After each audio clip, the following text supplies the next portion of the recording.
Bonjour, je suis le docteur Guberman et aujourd'hui, je fais ce vidéo pour le groupe des réductions Mammaire Québec qui avait des questions par rapport aux chirurgies des seins. Si vous avez d'autres questions, vous voulez me rencontrer en personne en consultation au bureau, n'hésitez pas et contactez-nous. Toutes les informations sont sous le vidéo ci-joint. Alors, merci pour les questions et je vais les prendre une par une. Alors, la première question, c'est quelle est la durée de la chirurgie? Alors, une réduction mammaire ou un redrapage mammaire, en moyenne, va prendre autour de 2 heures. Ceci dépend bien sûr du montant que je dois réduire. Une très grosse réduction pourrait prendre des fois jusqu'à 3 heures de temps, mais en moyenne, c'est autour de 2 heures, 2h30. Quels sont les risques de cette chirurgie-là? Alors, les risques sont pas mal standards. Comme toute chirurgie, il y a un risque d'infection et de saignement qui est dans le 2 à 3%. Le risque d'avoir une mauvaise cicatrisation, ça dépend de la peau du patient. En général, c'est autour de 5%. Des asymétries, ça c'est sûr qu'il y aura toujours des petites différences entre les deux seins après la chirurgie, mais ce sont des choses qui sont très subtiles. Et c'est pas des grosses différences, mais c'est impossible d'avoir une symétrie parfaite après une telle chirurgie. Les risques à long terme, des fois, il y a des récidives si le poids change, une perte de poids ou un gain de poids, ou si on a des enfants après cette chirurgie-là, les seins peuvent retomber, dégonfler ou regrossir. Alors, c'est pas une chirurgie qui est garantie à vie. Et dans certains cas, il faut la refaire, cette chirurgie-là. Alors, s'il y a une perte de poids à faire, c'est toujours mieux avant la chirurgie. Il y a aussi le risque de nécrose associé à une perte de peau ou même du mamelon. Ce sont des choses qui arrivent très rarement et c'est d'habitude associé à la cigarette. Alors, les patients qui fument devraient arrêter toujours avant cette chirurgie-là. Prochaine question. Les raisons pour lesquelles on serait refusé pour une réduction mammaire. Alors, la grosse différence entre une réduction mammaire et un redrapage mammaire, c'est essentiellement le montant qu'on va réduire. Pour que la RAMQ accepte cette chirurgie-là, il faut réduire au moins 250 grammes par sein. Et ceci est une détermination que je fais en personne. Je peux juste dire au patient si oui ou non ça passerait en examinant les seins. Et le redrapage mammaire qui est esthétique, mais là, le patient doit payer pour cette chirurgie-là. Elle est faite au privé. C'est essentiellement la même chirurgie avec les mêmes sortes de cicatrices, sauf qu'on va réduire moins. On réduit quand même le sein, même moins que 250 grammes. Mais dans les deux cas, les deux seins sont redrapés toujours. Doit-on porter un soutien-gorge après la chirurgie? Alors oui. Lorsqu'on se revoit au suivi après 5 jours, c'est là qu'on va mettre le soutien-gorge de soutien post-opératoire qui est fait pour les patientes opérées et qui va aider avec l'enflure. Le port de ce soutien-gorge se fait pendant 1 mois minimum et c'est jour et nuit. Des fois, c'est plus longtemps, ça dépend des patients qui vont rester enflés un peu plus longtemps, mais en moyenne, à 1 mois, on peut commencer à porter une brassard normale, dépendamment de la guérison. Combien de jours de repos et ça implique quoi? Alors, ceci est variable, mais pour quelqu'un qui a un travail physique, moi, je suggère 1 mois d'arrêt de travail et rien de physique avec les bras au moins pendant 4 à 6 semaines pour éviter de mettre un stress sur les cicatrices. Alors, on ne veut pas mettre du stress pour ouvrir les cicatrices et créer des plaies. Alors, d'habitude, à 1 mois, la plupart des patients peuvent commencer leurs activités physiques graduellement. Mes patientes, après la chirurgie, le jour après, elles sont en train de faire leurs choses plus ou moins normales, peuvent être à un bureau, à l'ordinateur.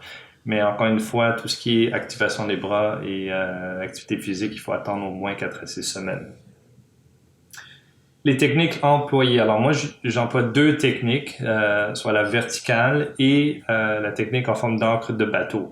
Et l'encre de bateau, c'est ce que j'utilise le plus souvent. Et je dirais peut-être 20% des patients seront candidats pour la technique verticale, ce qui est une cicatrice autour de l'aréole et devant le sein. Moi, je peux juste décider si une patiente une candidate pour la verticale en personne. Alors, l'avantage de la verticale, il y a moins de cicatrices, mais je peux pas réduire autant qu'avec l'encre de bateau. Et je trouve que la verticale, à long terme, maintient sa forme un peu mieux et a une forme un peu plus ronde que la technique en forme d'encre de bateau. Mais encore une fois, ceci est une décision que je peux prendre juste quand j'examine la patiente.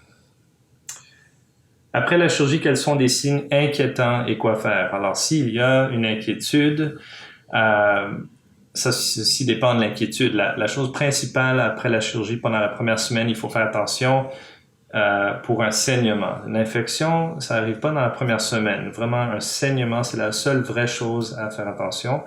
S'il y a un vrai saignement actif, un des seins va être beaucoup plus gros que l'autre et très douloureux. Et là, il faut nous aviser, soit par courriel avec ma coordinatrice ou se présenter à l'hôpital le plus proche à l'urgence si vraiment on croit que c'est quelque chose de plus urgent. Mais en général, j'ai un suivi très proche avec mes patients et on prend en charge rapidement toute complication comme je viens de décrire. Doit-on avoir une requête de notre médecin pour me rencontrer? Alors, quand vous venez à l'hôpital me rencontrer, oui, il faut une requête d'un médecin car je suis chirurgien plasticien, un spécialiste et j'ai besoin pour que la RAMQ, si la RAMQ, vous êtes couvert sur la RAMQ pour une réduction mammaire, il faut que vous soyez référé par un médecin de famille ou à un autre spécialiste. Si vous venez me voir à mon bureau d'esthétique au privé, mais là, c'est différent. Si vous payez pour votre consultation quand vous venez au privé. Mais c'est là qu'on va décider si votre chirurgie peut passer sous la RAMQ ou si c'est une mastopexie ou un redrapage mammaire qui serait dans mon bureau privé ici, dans ma salle d'opération. Et encore une fois, ça, c'est une décision qu'on peut juste prendre lorsqu'on se rencontre en personne. Si vous venez de loin, peut-on revenir en auto après la chirurgie? Moi, je recommande les patients qui viennent de loin d'au moins rester à Montréal quelques jours, le temps qu'on se revoit. Parce que si vous êtes loin et tout à coup il y a un saignement, une autre complication et que j'ai besoin de vous voir rapidement, c'est mieux d'être proche. Sinon, je peux pas vous prendre en charge. Alors, c'est toujours plus sécuritaire de rester proche au moins pendant les 3 à 5 jours suivant la chirurgie, si possible. J'ai beaucoup de patientes qui viennent de loin me voir et à long terme, on peut vous suivre par courriel toutes les quelques semaines. D'habitude, c'est 1 mois après, on peut recevoir des photos pour s'assurer que tout va bien et on peut se revoir 3 mois après la chirurgie pour évaluer la cicatrisation. Mais ce que je suggère, c'est les premiers jours, rester proche de Montréal si possible. J'ai parlé des problèmes qu'on peut rencontrer en post-opératoire et il y a mention de fils qui peuvent lâcher. Alors oui, ça arrive des fois avec les fils fondants sous la peau qu'il y a quelques fils qui peuvent lâcher ou suite à un mouvement qui est une plaie qui se crée. Ceci peut arriver dans peut-être 5 à 10% des cas. On appelle ça un retard de guérison et ça guérit avec le temps tout seul, mais ça requiert des soins de plaie avec des pansements tous les jours. Ceci n'est pas nécessairement une infection, mais c'est juste une plaie qui prend plus de temps à guérir que le reste du sein. À long terme, d'habitude, il n'y a pas de grosses conséquences au niveau des cicatrices, mais ça peut arriver que dans certains cas, on ait à réviser la cicatrice plus tard si elle devient vicieuse ou pas belle à cause d'une mauvaise guérison.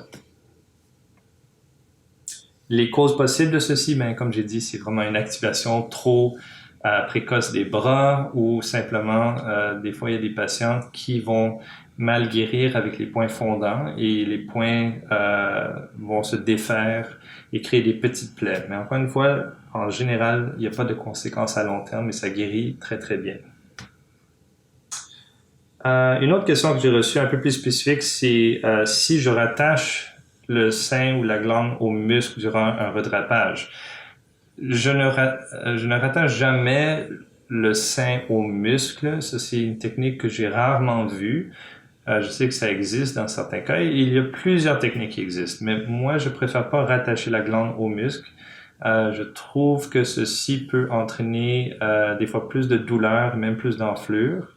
Et j'essaie généralement d'éviter de toucher au muscle durant cette chirurgie-là. Alors, c'est pour ça que en général, cette chirurgie-là est bien tolérée et la douleur est beaucoup moins qu'on pense.